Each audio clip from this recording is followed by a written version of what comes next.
Hello everyone, welcome to W scoop tech. Myself Deep और हम लोग पढ़ रहे हैं सी प्रोग्रामिंग।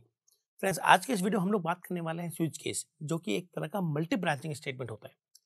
प्रीवियस वीडियो में हमने देखा था कि भाई इफ एल्स क्या है, उनके प्रोग्राम हमें कैसे डिजाइन करते हैं, किस तरह से इफ एल्स लिखा जाता है, उसमें क्या क्या प्रॉपर्टी छुपी होती है। उसी तरह से आज हम लोग एक और सिलेक्शन स्टेटमेंट है जिसको हम लोग स्विच केस कहते हैं, उसका यूज करेंगे। तो पहले तो देख लेते हैं कि इफ एल्स और स्विच केस में क्या डिफरेंस है, ठीक है। उसके बाद में हम लोग उसको डिटेल में पढ़ेंगे। तो जो पहला डिफरेंस ये है कि सर, अपना जो इफ एल्स होता है ये बाई ब्रांचिंग होता है। मतलब जहां आपको दो ऑप्शन मिलते हैं क्वेश्चन के अंदर, जैसे फेल या पास, इवन है या ऑड है, या लीप ईयर है या नहीं है, तो वहां हमारे पास में इफ एल्स ज्यादा सुटेबल रहते हैं। जहां हमारे पास में मल्टीपल ऑप्शन मिलते हैं वहां हमारे पास में स्विच केस ज्यादा बेहतर रहता है। अब ये जो स्विच केस है, इसमें ज्यादा ऑप्शंस होते हैं। मतलब वहां पर तो मल्टी ब्रांचिंग है और ये मल्टी ब्रांचिंग है, ये वाला, और वो था बाई ब्रांचिंग। तो हम लोग लिखेंगे स्विच केस, स्विच केस, ठीक है। तो ये अलग अलग वर्ड है, स्विच अलग है और केस अलग अलग वर्ड है, ठीक है। तो पहला तो ये कि ये मल्टी ब्रांचिंग होता है। क्या होता है? Multi branching. मतलब इसके अंदर आपको ज्यादा ऑप्शन मिलने वाले हैं, ज्यादा वैरायटी मिलने वाली है। इफ एल्स में तो आपको केवल दो ऑप्शन मिलते हैं, ये वाला या ये वाला। इसमें आपको यहाँ से भी कर सकते हो, ये भी कर सकते हो, ये बहुत सारे ऑप्शन आप लोग क्रिएट कर सकते हो। कोई लिमिट नहीं है कि यहाँ पर कितने वेज हो सकते हैं या कितनी ब्रांचेस हो सकती है, ठीक है। नंबर 2 कि इफ एल्स जो है ये बाई ब्रांचिंग के लिए सुटेबल है। तो बाई ब्रांचिंग के लिए हम लोग इसको भी लगा सकते हैं दोस्तों, ऐसा नहीं कि इसको लगा नहीं जा सकता, लेकिन ज़्यादा सुटेबल नहीं रहता उसके लिए, ठीक है। तो हम लोग स्विच केस को जनरली यूज करते हैं जहाँ मल्टीपल ब्रांचें आती है। अब इसका एक लॉजिकल डायग्राम देख लेते हैं, जो कि हमने इफ एल्स के लिए भी देखा था। Logical diagram. तो यहाँ होता ही है दोस्तों कि हमारे पास प्रोग्राम का कंट्रोल ऊपर से नीचे आता है, ठीक है। फिर एक कंडीशन हमें मिलती है, जैसे इसमें भी हमें मिलती है, ठीक है, ये कंडीशन मिलती है। नाउ इसके बाद में यहाँ पर होती है ब्रांचें शुरू। ये मेरी ब्रांच 1 है, ये मेरी ब्रांच 2 है, ये मेरी ब्रांच 3 है, 4 है। आप कितनी भी ब्रांचें ले सकते हो ना भाई। तो इफ एल्स में क्या होता था? इफ एल्स में दो ब्रांचें होती थी, ठीक है, एक और तो बस। यहाँ पर मल्टीपल ब्रांचें हो सकती है, इसलिए इसको मल्टी ब्रांचिंग कहते हैं, और इफ एल्स को हम लोग बाई ब्रांचिंग कहते हैं। इफ एल्स में कौन सी ब्रांच में जाना है, ये हम लोग कहते हैं कि भाई वहां पर दो ही ब्रांचें हैं, एक ट्रू वाली एक फॉल्स वाली, दो ही ब्रांचें होती है। बट यहाँ पर मल्टीपल ब्रांचें हो सकती है। इसका मतलब है कि आपको हर ब्रांच को आइडेंटिफाई करना पड़ता है कि वो ब्रांच कौन सी है। तो ये आप समझ लीजिए, जैसे मैं बात कर रहा हूँ इफ एल्स की, तो इफ एल्स में हम लोग कहते हैं कि भाई अपने पास जो कंडीशन है वो हमेशा 0 1 में बदलेगी। 1 का मतलब ट्रू और 0 का मतलब फॉल्स। तो यहाँ पर दो ब्रांच है, दोनों के एक नाम है, इसका नाम है 1 और उसका नाम है 2, नहीं सॉरी 0। तो अगर यहाँ से 1 बनता है तो 1 वाले में चले जाएंगे, 0 बनता है तो 0 वाले में चले जाएंगे। तो इस तरह से यहाँ पर दो ब्रांच है, दोनों के नंबर भी फिक्स है। लेकिन दोस्तों यहाँ पर ये फिक्स नहीं होता, स्विच केस में ये फाइनल नहीं है कि कितनी ब्रांचें आने वाली है। इसलिए यहाँ पर जो नंबर्स होते हैं, ब्रांच का जो आइडेंटिफिकेशन होता है, ब्रांच का जो नाम होता है, वो हम लोग तय करते हैं एक नंबर के थ्रू, ठीक है। वो नंबर हम लोग कुछ भी दे सकते हैं, जैसे कि मैंने इसको नाम दिया 13, इसको नाम दे दिया 12, इसको नाम दे दिया 25, इसको नाम दे दिया 5, इसको नाम दे दिया 6। तो आप कोई भी एक नंबर दे असाइन कर सकते हो और इसी नंबर से उस ब्रांच को पहचाना जाता है, ठीक है। तो ये हो गया हमारे पास में ब्रांच के नंबर। फिर यहाँ वो होते हैं स्टेटमेंट। इस ब्लॉक में वो सारे स्टेटमेंट होते हैं जो एग्जीक्यूट करने होते हैं। हमें क्या करना होता है? एग्जीक्यूट। और फिर बाद में हम लोग अपने प्रोग्राम के अंदर नॉर्मली आ जाते हैं। तो देखो कैसे होगा दोस्तों, ये पॉइंट ए है और ये पॉइंट बी है, ठीक है। आपको ए से बी तक पहुंचना है, ए से बी तक पहुंचना। तो आप कैसे पहुंचेंगे? आ जाएंगे, कंडीशन देखेंगे। अगर कंडीशन बोलती है कि 13 नंबर ब्रांच में जाइए, तो आप जाएंगे यहाँ पर 13 नंबर पर, ये काम एग्जीक्यूट करेंगे और यहाँ आ जाएंगे। 1 2 3 4, ये चारों ब्लॉक नहीं चलेंगे। और यहाँ पर कितनी भी लाइन्स हो सकती है दोस्तों। अगर मैं फिर वापस समझाता हूँ, हम लोग शुरुआत ए से करेंगे, कंडीशन पर आए, कंडीशन बोला 25, तो हम लोग 25 पर चले जाएंगे, इस वाले ब्रांच में घुस जाएंगे और यहाँ पर जितने भी स्टेटमेंट है उसको एग्जीक्यूट करेंगे और हम लोग अपने प्रोग्राम में वापस आ जाएंगे बी पर थ्रू। तो जब हम लोग एक ब्रांच चलाते हैं तो बाकी वाली सब ब्रांचें रह जाती है। तो जो यहाँ पर डिफरेंस है, जो समझने वाली चीज़ है, वो ये है कि दोस्तों इफ एल्स में जो आप लिखते हैं तो वो दोनों ब्रांच के नंबर पहले से फिक्स होते हैं। एक का नाम होता है 1 जिसको हम लोग ट्रू बोलते हैं, एक का नाम होता है 0 जिसको हम लोग फॉल्स बोलते हैं। यहाँ पर ब्रांच के नंबर हमें खुद को लिखने पड़ेंगे, हमें आइडेंटिफाई करने पड़ेंगे। तो हम लोग लिखेंगे यहाँ पर जितनी भी ब्रांचें हैं, ठीक है, ब्रांच। और ब्रांच को हम लोग क्या बोलते हैं दोस्तों, यहाँ पर मैं स्पेसिफिक लिख देता हूँ केस। क्या लिखते हैं? केस, तो ब्रांच को यहाँ बोलते हैं केस। तो यहाँ जितने भी केस है, ठीक है, उनको आइडेंटिफाई करने के लिए एक नंबर चाहिए, वो नंबर हम लोग फाइनल करेंगे। तो केस नंबर, केस का जो नंबर है is defined by user, defined by user. जबकि हमारे पास में इफ एल्स जो होता है उसमें दो ही केस होते हैं, एक का नाम होता है 1, एक का नाम होता है 0, वो पहले से फाइनल है। यहाँ पर फाइनल नहीं होता दोस्तों, ये डिफरेंस भी है और आपको समझना भी है। दूसरा, इफ एल्स में आप जब भी कुछ भी लिखते हैं कंडीशन के अंदर, वो कंडीशन अल्टीमेटली 1 या 0 में बदलती है, लेकिन यहाँ पर नहीं होता। यहाँ पर आपने जो रखा है वो एज इट इज वैसे ही रहेगा, एज इट इज वैसे ही रहेगा। तो यहाँ पर मैं आपको समझा देता हूँ, चलो एक ये डायग्राम आपको समझ में आ गया तो मैं इसका सिंटेक्स के थ्रू उसको समझा देता हूँ कि इसको हम लोग कैसे करते हैं, ठीक है। तो हम लोग यहाँ पर इसका एक छोटा सा सिंटेक्स लिख देते हैं स्विच का। स्विच का सिंटेक्स ये होता है दोस्तों कि आपको यहाँ पर लिखना होता है स्विच, उसके आगे लिखनी होती है कंडीशन। क्या लिखनी होती है? कंडीशन, ठीक है। और फिर हमारा स्विच यहाँ से लेकर यहाँ तक। अब हमें इसके अंदर ये तय करना है कि हमारे पास में यहाँ पर कितनी ब्रांचेस आ सकती है, कितने हमारे पास में केसेस हो सकते हैं। ब्रांच का मतलब केस ही है। तो मैं यहाँ पर बनाता हूँ 3, ठीक है। तो कैसे बनाते हैं हम लोग? केस 1, केस 2 और केस 3, ठीक है। तो यहाँ पर 3 केसेस हो गए। अब हर केस को एक नाम देना पड़ता है, एक नंबर देना पड़ता है, ठीक है। तो मैं इसको नंबर देता हूँ, सपोज करो 1, इसको 2 और 3। इस तरह से इसका सिंटेक्स होता है। इसको हम लोग कहते हैं केस टैग भी कहते हैं या केस का नेम भी कहते हैं। तो ये जो 1 2 3 है इसको केस टैग कहते हैं या नेम कहते हैं। तो यहाँ पर जो केस नंबर है उसको अगर मैं यहाँ लिखूँ केस का टैग, तो भी कुछ गलत नहीं है दोस्तों, तो भी कुछ गलत नहीं है, ये एकदम ज़्यादा अच्छा रहेगा ये। तो केस का जो टैग है इज डिफाइंड बाय यूजर। यहाँ पर ये जो टैग लगा हुआ है ना कि भाई कौन सा केस को किस नाम से जाना जाएगा, तो ये जो टैग लगा है 1 2 3 ये टैग है, इनको हम लोग केस टैग कहते हैं और ये हम लोग फाइनल करते हैं। और ऐसा जरूरी नहीं कि सब सीक्वेंस में हो, ये आपके अनऑर्डर भी हो सकते हैं। इसका मतलब ये 11 भी हो सकता है, ठीक है, ये आपका 23 भी हो सकता है, 2 भी हो सकता है, किसी भी ऑर्डर में आ सकते हैं। फिक्स नहीं है कि अगर आप केस का नाम 1 2 3 देना चाहें तो वो 1 2 3 दे सकते हैं, आप कुछ भी दें, कोई दिक्कत नहीं है यहाँ पर, ठीक है।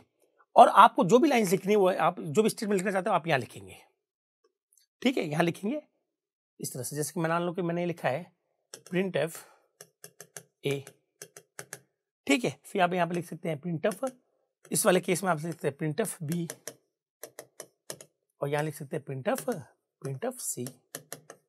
तो मैं हर किसी केस में एक एक लाइन लिख रहा हूँ। अगर आपको मल्टीपल लाइन लिखनी है तो आप इसके आगे लिख सकते हैं, उसके नीचे लिख सकते हैं। वो जब तक सारी लाइनें इसकी मानी जाएगी केस की, जब तक कोई नेक्स्ट केस शुरू नहीं हो जाता।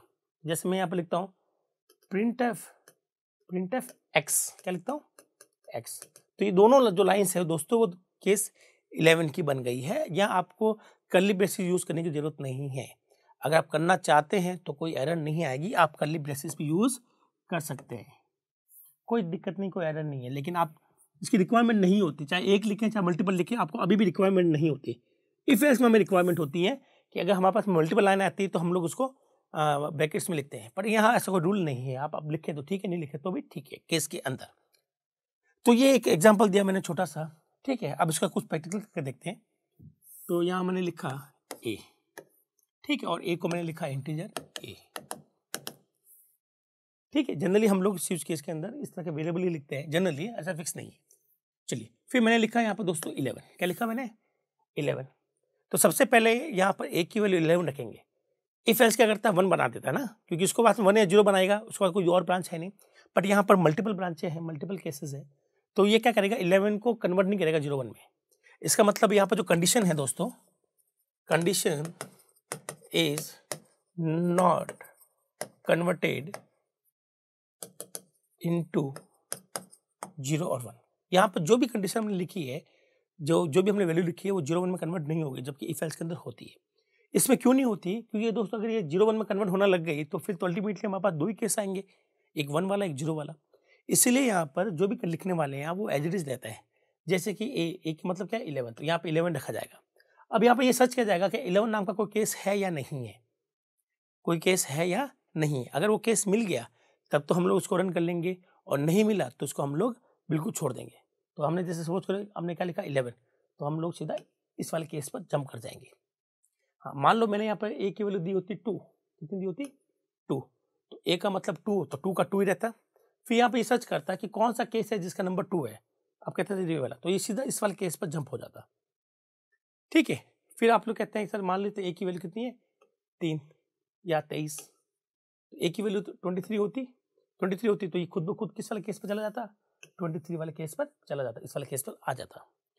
ठीक है, और मान लो आपने ऐसे कोई वैल्यू दी, सपोज करो 123, तो ये चेक करता है कि 123 कोई केस है क्या, है ना, कोई केस है नहीं है, तो वो किसी केस में नहीं जाएगा, वो ये स्विच केस इस केस में रन भी नहीं होता, वो सीधा क्या हो जाता है, बाहर आ जाता है। क्या हो जाता है, बाहर आ जाता है, कोई भी रन नहीं होता अगर वो केस नहीं मिल रहा। तो केस का मिलना बहुत जरूरी है, नहीं मिल रहा तो उस केस में स्विच केस रन नहीं होता है। ठीक है, तो ये तो हो गई हमारी कुछ स्विच केस की बातें। अब हम लोग उसमें क्या क्या प्रॉपर्टी छुपी हुई है उसको एक बार देख लेते हैं और एक बेटर प्रोग्राम बना के देखते हैं कि कैसे रन होता है, कैसे एग्जीक्यूट होता है। तो मैं पूरा प्रोग्राम लिख देता हूं दोस्तों। ये है #include stdio.h। यहाँ स्टैंडर्ड बुल यूज करने की रिक्वायरमेंट नहीं होती है ना।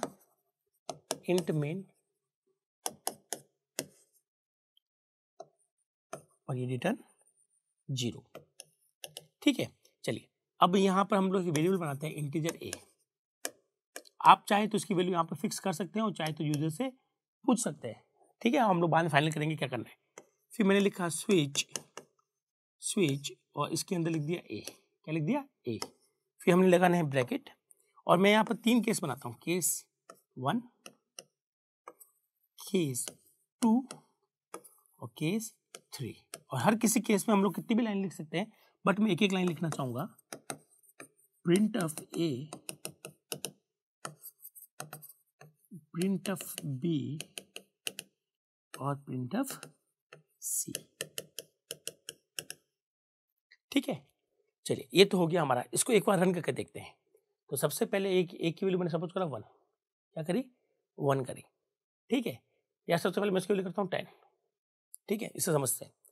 तो ए की वैल्यू 10 है, ये यहाँ पर आएंगे, यहाँ पर ए की वैल्यू 10 रखेंगे। फिर ये सर्च करेगा क्या 10 नंबर का कोई केस है, नहीं है, 10 नंबर का कोई केस नहीं है। तो उस केस में स्विच केस बिल्कुल नहीं चलेगा और हम अपने स्विच केस के बाहर आ जाएंगे और बाहर आकर हमारा प्रोग्राम खत्म हो जाएगा। तो उस केस में यहाँ पर कुछ भी प्रिंट नहीं होगा अगर आपने ए की वैल्यू 10 दी है तो। ठीक है, अब मैं ए की वैल्यू देता हूँ, सपोज करो 1, कितनी देता हूँ 1। तो आपने यहाँ पर ए की वैल्यू 1 रखनी है। 1 कौन सा केस है, आपके केस ये वाला केस है। तो यहाँ से हम लोग सीधा यहाँ चले जाएंगे केस 1 और जैसे केस 1 में घुसेंगे तो हम लोग इसको प्रिंट कर देंगे। तो आंसर क्या आएगा, ए। क्या आएगा, ए। ठीक है, अब ध्यान से सुनिएगा। स्विच केस के अंदर 2 इश्यू हो रहे हैं। पहला एक तो ये इश्यू हो रहा है कि अगर यहाँ पर वैल्यू केस के अकॉर्डिंग नहीं है, जैसे मैंने यहाँ पर दे दी 100 को केस नहीं है, तो उस केस में बिल्कुल नहीं चलता। ठीक है, एक तो ये कमी है। और दूसरा, आप जिस केस में चले जाते हो उसके बाद में आप तब तक नीचे चलते रहोगे जब तक स्विच केस खत्म नहीं होगा। अब कोई केस का मतलब नहीं रहा। अब जिस मान लीजिए आपने वैल्यू दी ए की 1, तो आप 1 नंबर केस पर आ गए। ठीक है, आते ही आपने ये प्रिंट कर दिया। अब प्रिंट करने के बाद में ये नीचे की तरफ चलता रहेगा जब तक कि स्विच केस खत्म नहीं हो जाता। इसका मतलब इसकी लाइन के बाद में अब ये लाइन चलने वाली है, तो आंसर क्या आ जाएगा, बी। और फिर ये लाइन चलने वाली है, तो आंसर क्या आ जाएगा, सी। फिर हमारा स्विच केस खत्म हो गया और हम लोग रुके। तो स्विच केस के अंदर जब आप लोग किसी केस में घुस जाते हो उसके बाद में वो ऊपर से लेकर नीचे तक सारे केसेस चलते जाते हैं। तो ये कमी है, इसको हम लोग ठीक करेंगे, बाद में करेंगे। पर आप समझ लीजिएगा कि अभी यहाँ तक इस प्रोग्राम के अंदर इसका यह बिहेवियर आ रहा है। मैं एक और एग्जांपल लेता हूँ आपके लिए। आप सपोज कीजिए आपने लिखा 2, तो यहाँ ए की वैल्यू 2 रखी जाएगी और 2 नंबर का केस ढूंढा जाएगा। तो क्या ये 2 नंबर का केस है, यस। तो ये सीधा यहाँ जंप करेगा, यहाँ जंप करेगा और वो इस वाले केस को वेरीफाई हो चुका है कि ये भी 2, ये 2, और फिर अंदर आ जाएगा। अंदर आकर क्या प्रिंट करेगा, बी। क्या प्रिंट करेगा, बी, क्योंकि वो यहीं से जंप कर रहा है। अब यहाँ से लेकर वो नीचे तक चलता रहेगा जब तक कि सारा स्विच खत्म नहीं हो जाता। फिर हमारे पास आंसर क्या आएगा, सी। फिर क्या आएगा, सी, और फिर हमारा स्विच खत्म हो जाएगा। तो इस केस में हमें आउटपुट मिलने वाला है बी और सी। ठीक है, मैं आपको फिर समझा देता हूँ 3rd नंबर से कि इस बार क्या आएगा आउटपुट। ठीक है, इस बार आउटपुट क्या आएगा, तो हमें ए की वैल्यू 3 रखनी है। यहाँ पर 3 रखा, 3 नंबर केस को मैच किया जाएगा। हम लोग 3 नंबर पर आ जाएंगे और क्या प्रिंट करेंगे, सी प्रिंट करेंगे। उसके बाद नीचे जाएंगे, नीचे जाते हमारा स्विच केस खत्म, आंसर सिर्फ सी आने वाला है। तो दोस्तों आपने देखा कि स्विच केस के अंदर 2 इश्यू आ रहे हैं। पहला ये कि वो जिस केस के अंदर चला जाता है उसके बाद में सारे केसेस चलना शुरू हो जाते हैं। नंबर 2, अगर कोई भी केस मैच नहीं होता उस केस में स्विच चलता नहीं है। ठीक है, तो हमारे पास में ये इश्यू आ गया। तो इन दोनों को सही करते हैं। तो पहला हम लोग सही करते हैं कि भाई अपने पास में जो केस चल रहा है वो केवल वही चलना चाहिए, आगे आने वाले जो केसेस, जो नीचे केसेस आते हैं वो नहीं चलना चाहिए। ठीक है, तो यहाँ पे मैं दोनों इश्यू लिख देता हूँ। इश्यूज, पहला switch run till the and. Switch कब तक चलता है? जब तक कि उसका एंड नहीं आ जाता। जैसे कि ये वाला, ये फिर एग्जाम्पल को देखिएगा दोस्तों, वापस देखिएगा, आपको समझ में आ जाएगा कि यहाँ पर स्विच कैसे बिहेव कर रहा है। सपोज कीजिए आपने ए की वैल्यू रखी है 1, क्या रखी है 1, तो यहाँ ए की वैल्यू 1 रखी जाएगी। ये चेक करेगा कि 1 नंबर वाला केस कौन सा है, ये वाला, तो ये यहाँ से जंप करेगा यहाँ पर और सबसे पहले यहाँ आ जाएगा, केस 1 में आ गया, आया तो उसने क्या प्रिंट कर दिया ए। अब ये रुकेगा नहीं, ये आगे बढ़ जाएगा, क्या करेगा, आगे बढ़ जाएगा और ये वाला भी प्रिंट कर देगा बी और ये वाला भी कर देगा सी। इसका मतलब अगर आप जिस केस को चला रहे हो उसके नीचे वाले सारे केसेस चल जाएंगे। तो ये एक बहुत बड़ा इश्यू है, ठीक है। इसको हम लोग कैसे सही करते हैं, इसके लिए हमें यहाँ पर चाहिए होता है, इसको सॉल्यूशन जो है वो सॉल्यूशन है ब्रेक स्टेटमेंट। क्या है? Break statement. तो ब्रेक करता क्या है? ब्रेक करता क्या है? It finish switch case immediately. आप जहां पे भी लिखेंगे तो वो वहीं स्विच केस खत्म हो जाएगा, इमीडिएटली वो खत्म हो जाएगा। जैसे कि मैं इस क्वेश्चन को ऐसा लिखता हूं, ठीक है, और मैंने यहाँ पे लिख दिया, सपोज करो यहाँ लिख दिया ब्रेक। तो इस वाले केस में एक ही लाइन है, इस वाले केस में 2 लाइन है, एक तो ये वाली, एक ये वाली, इस वाले में एक ही है, ठीक है। और आप ऐसा नहीं है कि जितने केस है उतनी बार ब्रेक लिखे, आप कितनी बार ब्रेक लिख सकते हो कि भाई इसके लिए लिखा कि नहीं लिखा, इसके लिए लिखा कि नहीं लिखा, वो आप लोग डिसाइड कर लेना, या फिर वो डिसाइड करेगा आपकी प्रॉब्लम। तो ऐसा फिक्स नहीं है कि हर केस में ब्रेक आना जरूरी है, वो आपके प्रॉब्लम के ऊपर डिपेंड करता है। तो मैंने यहाँ पे एक लगा दिया। अब देखता हूँ कि मेरे प्रोग्राम का बिहेवियर क्या है, ठीक है। तो सबसे पहले हमने रखा एक की वैल्यू 1, क्या रखी, एक की वैल्यू 1 रखी। तो यहाँ पर एक की वैल्यू 1 मानी जाएगी और ये सीधा जंप कर जाएगा इस वाले 1 वाले केस पे। तो सबसे पहले क्या चलेगा, ये वाली लाइन चलेगी, प्रिंट ए, तो ए प्रिंट हो गया भाई। फिर ये वाला चलेगा, ये क्या कर देगा, प्रिंट बी कर देगा।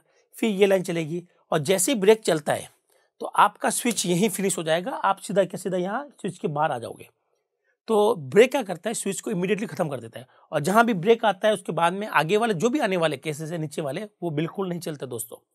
तो अब आपको चाहिए कि सर मैं जब केस ए में जाऊं तो खाली केस ए चले, बाकी वाला कुछ ना चले, जब मैं केस बी में जाऊं तो खाली बी वाला चले और कुछ ना चले, ठीक है, ऐसा हमें चाहिए। तो ऐसा करने के लिए हमें हर केस के साथ में ब्रेक का यूज कर सकते हैं। तो कैसे कर सकते हैं वो देख लेते हैं हम लोग। तो हमने सबके अगर क्या लगा दिया, ब्रेक, सब में क्या लगा दिया, ब्रेक स्टेटमेंट, ठीक है दोस्तों। चलिए अब देखते हैं प्रोग्राम का बिहेवियर कैसा रहता है। तो आपने रखी वैल्यू 1, यहाँ पर 1 माना जाएगा, ये 1 नंबर केस पर जंप करेगा, ए प्रिंट करेगा और यहाँ सेकंड लाइन ये है इसकी, सेकंड लाइन आएगा और यहाँ से हमारा ब्रेक हो जाएगा।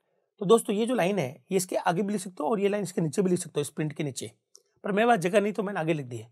ऐसा कोई दिक्कत नहीं आती कि आप लाइनें एक के सामने एक नहीं लिख सकते हो, बस सेमीकोलन का ध्यान रखना पड़ेगा, सेमीकोलन का ध्यान रखना बस, ठीक है। तो इसका आंसर सबसे पहले केस 1 रखा जाएगा, 1 में आया, ए प्रिंट किया, ब्रेक हो गया, हमारा स्विच वहीं खत्म हो गया, हम लोग सीधा स्विच से बाहर आ गए। अगर मैं वैल्यू 2 रखूँ तो क्या होता है, यहाँ पर 2 रखा जाएगा, 2 रखा जाएगा तो ये सीधा किस पर जंप करेगा, 2 पर जंप करेगा। 2 पर किया तो बी प्रिंट किया, बी, फिर ब्रेक हो गया, खत्म। चलिए अब मैं अगर 3 रखूँ तो क्या होता है, तो यहाँ ए की वैल्यू 3 है तो ये सीधा 3 वाले केस पर जाएगा। यहाँ से हमने प्रिंट किया सी, फिर हमने किया ब्रेक और खत्म, तो यहाँ से क्या आ जाएगा, सी आ जाएगा, ठीक है। और क्योंकि लास्ट में है तो अगर आप ब्रेक नहीं भी लगाते तो भी कोई फर्क नहीं पड़ता, क्योंकि वैसे भी इसके नीचे कुछ है ही नहीं। ब्रेक तो तब लगाते हैं जब हमें इसके किसी पर्टिकुलर केस के नीचे कुछ नहीं चलाना हो, तो वैसे भी इसके नीचे कुछ नहीं चलने वाला क्योंकि ये लास्ट वाला केस है, तो इसके पीछे ब्रेक लिखे ना लिखे कोई इफेक्ट नहीं आता, ठीक है, इसको याद रखेंगे। तो आई होप आपको ये ब्रेक समझ में आया होगा कि ब्रेक करता क्या है और लगाते क्यों है, ठीक है। जो हमारे पास में जो स्विच केस का जो सबसे बड़ा इशू था कि जब हम लोग कोई भी केस चलाते हैं उसके बाद में सारे नीचे वाले केस चलते रहते हैं, वो इशू हमें सॉल्व करने की हेल्प हमें देता है ब्रेक। अब ब्रेक आप हर केस के साथ में अप्लाई कर सकते हो या कुछ सेलेक्टिव केस के साथ अप्लाई कर सकते हो, ठीक है। ये तो हो गया ब्रेक। अब यहाँ पर एक और सेकंड जो इशू है उसकी हम लोग बात कर लेते हैं। तो सेकंड इशू क्या है उसकी बात कर लेते हैं हम लोग, ठीक है। इसको थोड़ा सा ज़्यादा हो गया तो मैं इसको एक बात के लिए हटा देता हूँ, ठीक है, ये भी थोड़ा सा हटा देता हूँ।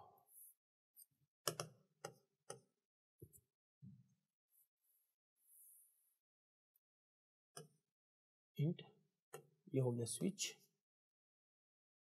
ये हो गया केस 1, ठीक है।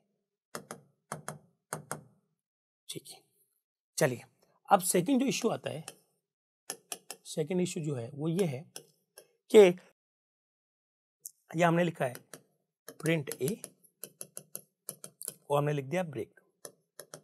ठीक है, मैं फिर बात में दोहराता हूँ दोस्तों कि ऐसा कहीं जरूरी नहीं है कि ब्रेक स्विच में आए। ये डिपेंड करता है कि हम लोग लगाते हैं तो क्या बिहेवियर होता है, नहीं लगाते तो क्या बिहेवियर है। दोनों ही सही है, कहीं सिंटेक्स एरर नहीं है कि ब्रेक नहीं लगाया तो स्विच चलता नहीं है। काफ़ी लोगों को लगता है कि सर स्विच है तो इसमें ब्रेक कहीं ना कहीं जरूर आएगा। नहीं, ऐसा जरूरी नहीं, ये हमारा डिपेंड करता है प्रॉब्लम के ऊपर कि भाई उसमें रिक्वायरमेंट है या नहीं है। ठीक है, बी यहाँ हमने फिर एक ब्रेक लगा दिया और प्रिंट सी, ये सी प्रिंट करेगा और यहाँ हमने फिर एक ब्रेक लगा दिया और नहीं भी लगाया तो कुछ फर्क नहीं पड़ता क्योंकि दोस्तों इसके नीचे तो कुछ है ही नहीं। ब्रेक का काम यही है कि आपको वहीं से टर्मिनेट करना है, उसके नीचे कुछ हो तो चलाना नहीं है। तो वैसे भी इसके नीचे कुछ है ही नहीं, चलेगा नहीं। ठीक है, तो चाहे तो लिख दे तो भी कोई फर्क नहीं पड़ता और नहीं लिखा तो भी कोई फर्क नहीं पड़ता। अब हम लोग यहाँ बात कर लेते हैं कि सर अगर हमारे पास वैल्यू 100 है तो एक की वैल्यू 100 होगी। अब 100 नाम का केस को चेक किया जाएगा, क्या ये 100 है? नहीं, ये भी 100 नहीं, तो एक भी केस इससे मैच नहीं हो रहा। तो उस केस में स्विच क्या करेगा, सीधा का सीधा बाहर चला जाएगा इस स्विच के बाहर। ठीक है, फिर प्रोग्राम में आ जाएंगे हम लोग, अपने फंक्शन में आ जाएंगे, फिर वहाँ जो काम करना चाहे कर सकते हैं, पर स्विच नहीं चलेगा जब कोई केस नहीं मिलता। ठीक है, स्विच नेवर रन्स, ठीक है, if case tag is not matched. अगर हमारा केस का जो टैग है वो किसी से मैच नहीं हो रहा, इस कंडीशन से मैच नहीं हो रहा, तो उस केस में कोई भी स्विच नहीं चलता। हम लोग चाहते हैं कि चल जाए। ठीक है, मैं चाहता हूं कि अगर आपने 100 भी दिया तो एटलीस्ट स्विच एक बार चले और आपको बताए कि भाई आपने क्या दिया है या फिर आपने जो दिया वो सही है नहीं है, या फिर जो काम करना चाह रहे हैं वो कर सकते हैं। तो यहाँ पर हम लोग चाहते हैं कि अगर आप वैल्यू ऐसा कुछ दें जो किसी केस से नहीं मिल रहा है, फिर भी स्विच एक बार चले और वहाँ पर हमारा ये वाला काम हो जाए। तो इस प्रॉब्लम का जो सॉल्यूशन है दोस्तों, वो सॉल्यूशन है डिफॉल्ट केस। कौन सा केस? Default case. इसको हम लोग कहते हैं डिफॉल्ट केस। क्या कहते हैं इसको हम लोग? डिफॉल्ट केस कहते हैं। तो डिफॉल्ट का केस तब चलता है जब कोई भी केस रन नहीं होता, उस केस में डिफॉल्ट चलता है बस। और इसके अलावा आप डिफॉल्ट को लेकर कोई और एग्जम्पशन नहीं बनाएंगे। पहला एग्जम्पशन याद रखें, एक ही चीज होती है डिफॉल्ट की, जब कोई केस मैच नहीं होता उस केस में डिफॉल्ट चलता है। और इसके चलने का तरीका बिल्कुल वैसे ही है जैसे कि बाकी केसेस चलते हैं। ठीक है, तो मैं आपको उसका एक प्रोग्राम बना के दिखाता हूँ। तो यहाँ मैंने लिखा डिफॉल्ट। क्या लिख दिया दोस्तों? डिफॉल्ट। और डिफॉल्ट के आगे हम लोग कभी भी केस का नंबर नहीं लिखते हैं ताकि यह हर उस केस के लिए चले जो कि 1, 2 और 3 के अलावा हो। अगर आपने 1, 2, 3 के अलावा कोई भी नंबर दिया तो उसके लिए चलना चाहिए ना ये डिफॉल्ट, इसलिए इसका कोई टैग नहीं होता। ठीक है, और यहाँ हमने लिख दिया, ठीक है, हमने यहाँ लिख दिया, सपोज कुछ भी लिख देते, डी लिख देते और यहाँ लगा दिया ब्रेक। अब लोग सोच रहे होंगे कि डिफॉल्ट के साथ ब्रेक आता है। हाँ दोस्तों, ये केस ही तो है और हर केस के साथ में ब्रेक आ सकता है, तो इसमें डरने वाली बात नहीं है। डिफॉल्ट को नॉर्मल केस की जैसे समझिएगा दोस्तों आप। बस ये चलने का तरीका इसका कब होता है, इसमें सारी वो प्रॉपर्टी जो इसमें भी है, बस फर्क इतना सा है बाकी नॉर्मल केस हो इसमें से कि भाई इसका नंबर नहीं होता और ये तब चलता है जब हमारा कोई भी केस नहीं चल रहा तो ये चलता है। बाकी चलने का तरीका वही है। ठीक है, अभी मैं आपको 1-2 एग्जांपल देता हूँ, आपको समझ में आ जाएगा। चलिए, अब हमने लिखा 100, यहाँ पर लिखा 100 लिखा, तो जब 100 हमने लिख दिया तो 100 ये 100 नहीं, ये 100 नहीं, ये 100 नहीं, लेकिन डिफॉल्ट अवेलेबल है, तो वो सीधा क्या करेगा दोस्तों? डिफॉल्ट को रन करेगा और हमारे पास आउटपुट क्या मिल जाएगा? डी मिल जाएगा। क्या मिल जाएगा दोस्तों? डी मिल जाएगा। ठीक है भाई, ये तो हो गया हमारा डिफॉल्ट। अब यहाँ पर एक जो सबसे बड़ा मिथ है वो ये है कि स्टूडेंट समझते हैं कि सर जो डिफॉल्ट है वो सबसे नीचे लिखा जाता है। मैं इसको चेंज करता हूँ। ठीक है, हम लोग इसको थोड़ा सा चेंज करके देख लेते हैं। मैंने इसको लिख दिया दोस्तों केस 1। क्या लिख दिया इसको? केस 1 लिख दिया है और इसको मैंने लिख दिया है केस, चलो इसको मैं 2 कर देता हूँ और 2 केस को मैं हटा देता हूँ, इसको मैं कर देता हूँ डिफॉल्ट। मान लो मैंने आपको कुछ ऐसा दिया है, ठीक है, ये 2 है हमारा, मैंने आपको ऐसा दिया है। ठीक है, अब इसका आउटपुट देखते हैं। तो मैं इसके लिए चारों चीज चला के दिखाता हूँ। सबसे पहले यहाँ पर देंगे हम लोग 1। क्या देंगे? 1 दिया, यहाँ पर 1 मैच हुआ। 1 वाला केस कौन सा है? ये वाला। ठीक है, और मैं इसके आगे से ब्रेक भी हटा देता हूँ। ठीक है, अब देखते हैं तो स्विच दिया आपने, लिखा 1, तो 1 मतलब 1 वाला केस पे जाएंगे, 1 वाला केस पर आए, केस पाते हमने क्या प्रिंट किया, ए, तो हमारे पास में ए प्रिंट हो जाएगा। फिर इसके बाद में ब्रेक नहीं है तो हम लोग नीचे की तरफ पढ़ेंगे, ये भी प्रिंट हो जाएगा बी। फिर हमारे पास में और नीचे बढ़ेंगे क्योंकि ब्रेक नहीं आ रहा है, सी। फिर और नीचे बढ़ेंगे, डी। अब हमारा स्विच खत्म हो गया तो ये आंसर आएगा। तो दोस्तों डिफॉल्ट भी देखें आप, डिफॉल्ट आप कहीं भी लिख सकते हो, कोई एरर नहीं है। नंबर 2, अगर डिफॉल्ट के आगे भी ब्रेक नहीं लगाया तो डिफॉल्ट भी चल जाएगा इस वाले केस में, इस वाले सिचुएशन में। तो जो मिथ होते हैं, स्टूडेंट कहते हैं कि सर डिफॉल्ट हमेशा लास्ट में आता है, ऐसा कोई जरूरी नहीं है। लोग ये भी कहते हैं, स्टूडेंट ये भी कहते हैं कि सर डिफॉल्ट जो है उसके साथ में ब्रेक नहीं लगता। आप लगा सकते हो, छोड़ भी सकते हो, ये आपके ऊपर है यार, कोई ऐसा कंपल्सन नहीं है। आप डिफॉल्ट को कुछ अलग क्यों समझ रहे हैं? डिफॉल्ट को आप बस एक समझे कि भैया नॉर्मल केस है मेरा, ठीक है, बस फर्क इतना सा ये तब चलेगा जब कोई नहीं चलता तो ये चलेगा, बाकी इसमें कुछ इतना बड़ा नहीं है। चलिए अब हम लोग इस ए की वैल्यू 2 ले लेते हैं। क्या ले लेते हैं? 2। तो ये जाएगा सीधा 2 वाले केस पर और यहाँ पर डी प्रिंट करेगा और बात खत्म। जब हमने 2 दिया तो आंसर क्या आया? डी। ठीक है दोस्तों, फिर हमने इसकी वैल्यू दी 3, तो ये जाएगा सीधा 3 वाले केस पर, हमें सी प्रिंट होगा, फिर नीचे डी प्रिंट होगा और हमारा काम खत्म हो जाएगा। सी डी आंसर आएगा 3 की केस में। अगर मैं इसकी वैल्यू दूं 4, क्या दूं? 4 दी, तो इस केस में ये क्या करेगा? ये जाएगा 4 को कैसे क्या नहीं है तो ये सीधा चला जाएगा कहाँ पर? डिफॉल्ट पर। डिफॉल्ट पर जाएगा, क्या प्रिंट करेगा? बी।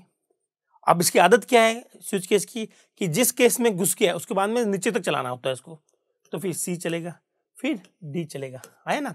तो इस तरह से इसका आंसर क्या आएगा? जब इसकी वैल्यू 4 है तब उसका आंसर आएगा बी सी डी।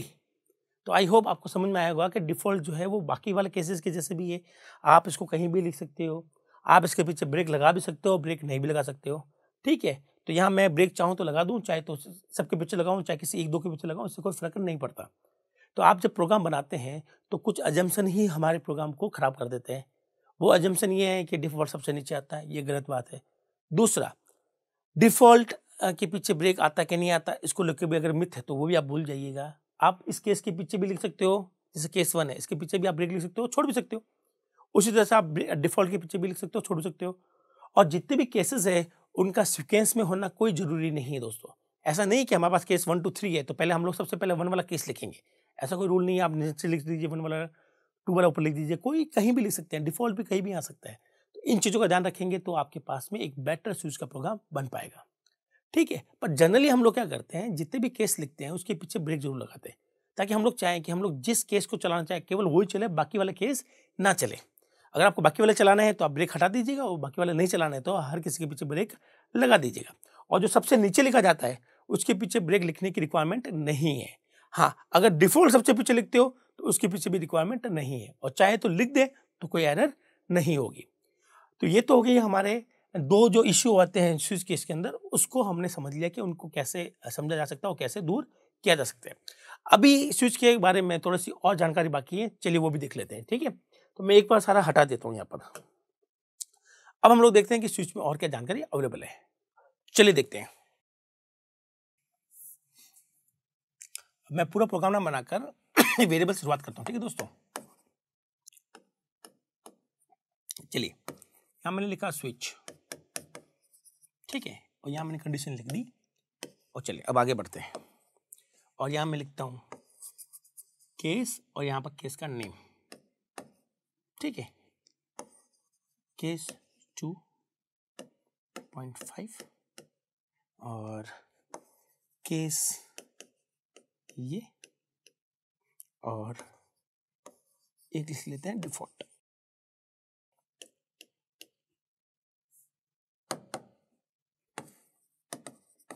ये हम लोग लिख लेते हैं ए, और हमने इसके पीछे ब्रेक लगा दिया है, चलो हम नहीं लगाते, ठीक है। प्रिंट एफ ब्रेक, यहाँ ब्रेक लगा देते हैं हम लोग। और चाहे तो आप दोस्तों यहाँ सामने भी लिख सकते हो, चाहे तो आप लोग नीचे भी लिख सकते हो। अभी दोनों जो लाइन है वो केस नंबर 25 की मानी जाएगी, ठीक है। और यहाँ हम लोग लिख देंगे प्रिंट एफ सी, और डिफॉल्ट में लिख देते हैं प्रिंट डी। चलिए, तो मैं ये मान के चलता हूँ आपके ये मेन के अंदर लिखा हुआ है और आप जानते हो कि भाई मेन कैसे लिखना है। अब यहाँ पर समझने वाला खेल क्या है, ठीक है। अब यहाँ पर ये हो रही है, मैं बातें करूंगा केस टैग के बारे में आज। अभी हम लोग बात कर लेते हैं केस टैग क्या हो सकता है क्या नहीं हो सकते हैं, ठीक है। तो पहले तो बताइए दोस्तों, केस का जो टैग है वो क्या क्या हो सकता है। क्या ये पॉसिबल है? आप सोच रहे होंगे हाँ सर ये पॉसिबल है। क्या ये पॉसिबल है? आप सोच रहे हैं हाँ ये भी एक नंबर है पॉसिबल। नहीं, केस टैग क्या हो सकता है? इंटीजर हो सकता है, ठीक है, लेकिन आप लोग रियल नंबर नहीं लिख सकते। तो यहां पर दोस्तों एरर है, यहां पर एरर है कि केस का जो टैग होता है वो एक इंटीजर होना जरूरी है। आप पॉइंट वाली वैल्यूज को नहीं लिख सकते केस के टैग के अंदर, लिखेंगे तो एरर है दोस्तों। तो ये चीज आपको पता होनी चाहिए, बहुत इंपॉर्टेंट है, एग्जाम में ऐसा क्वेश्चन आता है, ठीक है। कैसा आता है? जैसे मैंने एक बार क्वेश्चन देखा था, किसी इंटरव्यू के अंदर आया था जो मैंने फाइट किया था, फ्लोट 2.5, ठीक है। तो मोस्टली स्टूडेंट ने क्या किया, वहां पर ये लिखा 2.5, तो इसके वैल्यू 2.5, आपसे 2.5 वाले पर जंप कर गए और यहाँ आपने लिख दिया बी और ब्रेक कर दिया। तो आपको दिखने में तो सब कुछ सही आसान दिख रहा है, लेकिन केस का जो टैग है वो कभी भी रियल नंबर नहीं हो सकता, फ्लोटिंग नंबर नहीं हो सकता, याद रखिएगा इस चीज को। फिर देखते हैं क्या ये हो सकता है, इसे बोलते हैं सिंगल कैरेक्टर कांस्टेंट। क्या ये हो सकता है? हाँ ये हो सकता है। क्यों हो सकता है? क्योंकि आपको भले ही capital A double single quotes में दिखाई दे रहा हो, लेकिन कंपाइलर की आंखों से देखोगे तो ये 65 है जो कि एक इंटीजर है, ठीक है। तो ये अलाउड है, तो कैरेक्टर कांस्टेंट अलाउड है, कैरेक्टर कांस्टेंट अलाउड है, ठीक है दोस्तों। तो देखते हैं कि और क्या क्या पॉसिबिलिटीज है। तो कैरेक्टर ये वाला ये सही है, ठीक है, ये यहाँ पर कुछ गड़बड़ी होती है, ठीक है। तो आप कभी भी जब कैश का टैग फाइनल कर रहे हैं तो आप उसको फ्लोटिंग नहीं रखेंगे, ठीक है। अब ये मान के चलते दोस्तों, मान लिया आपने यहाँ पर रखा ए की वैल्यू रखी 3, क्या रखी 3, और आप यहाँ पर ए पुट कर रहे हैं, ठीक है। तो अल्टीमेटली ये 1 है और ए की वैल्यू क्या 3 है, लेकिन ये भी अलाउड नहीं है। मतलब आप वेरिएबल को केस का टैग नहीं बना सकते, ठीक है, ये आपको याद रखना है, क्योंकि वेरिएबल की वैल्यू चेंज होती रहती है दोस्तों। तो आप उसको किसी भी तरह से इसका टैग नहीं बना सकते, ठीक है। अब मैं यहां से लिखता हूं, सपोज करो मैंने लिखा 2+3, क्या लिखा मैंने 2+3, तो 2+3 क्या बनेगा दोस्तों 5। अभी आपको ये बताना है कि यहाँ पर कोई एक्सप्रेशन आ सकता है कि नहीं आ सकता है। यस, कांस्टेंट एक्सप्रेशंस यहाँ पर आ सकते हैं, कांस्टेंट इंटीजर एक्सप्रेशन, ठीक है। इसका मतलब ये है कि ऐसा एक्सप्रेशन जिसका आंसर एक इंटीजर आएगा वो यहाँ पर अलाउड है। तो इसका आंसर एक इंटीजर आता है दोस्तों, ये आपका अलाउड है, आप यहाँ पर लिख सकते हैं, कांस्टेंट एक्सप्रेशन आप लोग लिख सकते हैं। तो दोस्तों ये तो है कैश टैग को लेकर कुछ बातें, और कुछ कंपनियां क्या ऐसे क्वेश्चंस देती है और पूछती है कि इसमें से कौन से केसेस लिख सकते हैं या नहीं लिख सकते, या फिर इस प्रोग्राम में एरर है या नहीं है। तो इससे आपको सारा आइडिया मिल जाता है कि भाई अपने पास में स्विच केस की जो बात हो रही है उसमें किस तरह से केस टैग बनाए जा सकते हैं। तो आप इसका थोड़ा सा ध्यान रखेंगे, ठीक है। तो ये तो हो गया हमारा पूरा केस टैग को लेकर पूरी की पूरी बात कि केस टैग क्या होते हैं, ठीक है। और साथ साथ हमने इसके जो 2 इश्यू थे कि ब्रेक और डिफॉल्ट वाला, वो भी हमने यहाँ पर करके देख लिया। अब यहाँ पर ये क्वेश्चन आते हैं कि सर इस केस में क्या अलाउड है क्या अलाउड नहीं है। तो दोस्तों अगेन मैं आपसे ये कहता हूं कि इस केस के अंदर आपके पास में सब कुछ अलाउड है। आप यहाँ चाहें तो आप यहाँ पर प्रिंटफ लिख सकते हैं, स्कैनफ लिख सकते हैं, आप चाहें तो 10 लाइन लिख सकते हैं, चाहे तो आप लोग इफ का यूज कर सकते हैं, और चाहे तो दोबारा स्विच का भी अंदर यूज किया जा सकता है। तो ऐसा कोई रेस्ट्रिक्शन नहीं होता। जनरली स्टूडेंट यही कंफ्यूज हो जाता है कि सर इसके अंदर मैं इफ लिख सकता हूँ क्या। कोई भी स्टेटमेंट किसी के अंदर भी, मतलब ये सब ब्लॉक है और ब्लॉक के अंदर कोई भी स्टेटमेंट आ सकता है दोस्तों, याद रखिएगा आप लोग इस चीजों को, ठीक है। और दूसरा जो डाउट आता है कि आपको यहाँ पर ब्रैकेट लगाने की रिक्वायरमेंट नहीं है, और अगर लगवा दो तो कोई एरर नहीं होती, ठीक है। तो ये चाहे 1 लाइन हो चाहे 10 लाइन हो, आप ऐसा लगाए या छोड़ दे दो भी चलता है, क्योंकि ये आइडेंटिफाई कर लेता है कि यहाँ से लेकर यहाँ तक जितनी भी लाइन्स होगी इससे पहले पहले वाली, वो सब के सब इस केस की मानी जाएगी। तो यहाँ हमें ये फैसिलिटी मिल जाती है, ठीक है। अब एक और इश्यू आता है, ठीक है, कि कांस्टेंट एक्सप्रेशन तो अलाउड है लेकिन ये रेंज स्पेसिफाई नहीं करता। कैसे नहीं करता दोस्तों, ये देख लेते हैं हम लोग। माना कि मैंने ऐसे लिखा कि भाई एक प्रोग्राम डिजाइन करते हैं। जनरली जब हम लोग इसका डिजाइन करते हैं तो कुछ इश्यूज आते हैं, वो इश्यूज क्या हो सकते हैं वो देख लेते हैं। मैंने लिखा यहाँ पर मार्क्स, क्या लिखा मार्क्स, जिसकी वैल्यू मैं यूजर से पूछने वाला हूँ। किससे पूछने वाला हूँ? यूजर से, ठीक है, वो हम लोग डालेंगे बाद में। यहाँ लिखे मैंने मार्क्स, और आप लोग सोच रहे हैं कि ऐसा कर लेते हैं कि ये जो मार्क्स है, ठीक है, इसकी वैल्यू अगर हमारे पास में केस मार्क्स जो है वो 90 से अबव है, अबव 90, ठीक है, और मार्क्स, ठीक है, और लेस देन ये जो मार्क्स है वो ग्रेटर देन 80 है। तो आपने यहाँ पर लिखना है grade first, printf A grade, तो आप इस तरह का एक्सप्रेशन भी नहीं लिख सकते हैं दोस्तों। क्यों नहीं लिख सकते हैं? क्योंकि इसका रिजल्ट इंटीजर नहीं आता। दिखने में तो ये इंटीजर एक्सप्रेशन है। या फिर आप ऐसा भी नहीं लिख सकते 60। ठीक है, क्यों नहीं लिख सकते हैं? क्योंकि दोस्तों 60 इज ग्रेटर देन 1। ट्रू या फॉल्स? आंसर आएगा इसका ट्रू। ठीक है, तो ट्रू बोले तो 1। अब 1 इज ग्रेटर देन 80, ट्रू या फॉल्स? आंसर आएगा फॉल्स। तो एक्चुअली में जो इसके एक्सप्रेशन का जो आंसर है वो ट्रू फॉल्स में आ रहा, ना कि एक इंटीजर वैल्यू आ रही है।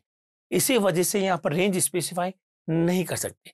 तो रेंज वाले जो क्वेश्चंस होते हैं, जैसे स्पेशली कि भाई किसी के मार्क्स 80 से ज़्यादा है और 90 100 से कम है तो उसको हम लोग ए ग्रेड देंगे। 60 से लेकर 80 के बीच है तो बी ग्रेड देंगे। अगर आपको इस तरह का प्रोग्राम बनाना है तो चाहे मल्टीपल ऑप्शन भी क्यों ना हो, आपको वो पूरा प्रोग्राम इफ एल्स से ही बनाना होता है दोस्तों। ठीक है, क्योंकि यहाँ रेंजेस स्पेसिफाई नहीं कर सकते। तो मैं लिख देता हूँ नो रेंज। आप किसी तरह की रेंज नहीं लिख सकते यहाँ पर कि यहाँ से लेकर यहाँ तक ये केस माना जाएगा, यहाँ से लेकर यहाँ तक वो केस माना जाएगा। ठीक है, तो यहाँ रेंज नहीं डिसाइड कर सकते केस टैग के अंदर। तो दोस्तों ये तो है सारी वो बातें जुड़ी हुई जो स्विच केस से जुड़ी हुई है। ठीक है, आई होप आपको सारे पॉइंट अच्छे से क्लियर हुए होंगे। आप इसकी प्रैक्टिस कीजिएगा। कुछ वीडियो के अंदर, आने वाले वीडियो के अंदर मैं इस पर कुछ प्रोग्राम बना के दिखाऊंगा कि प्रैक्टिकली किस प्रोग्राम के अंदर ये कैसे फिट होता है। अभी तो जस्ट हमने एक एग्जांपल लिया समझने के लिए, इसका सिंटैक्स समझने के लिए और उसका बिहेवियर समझने के लिए। ठीक है, तो नेक्स्ट वीडियो में हम लोग उसमें कुछ बना के देखेंगे। तो इस वीडियो में केवल इतना ही दोस्तों। नेक्स्ट वीडियो में मिलते हैं एक और मजेदार टॉपिक के साथ में। तब तक के लिए थैंक यू।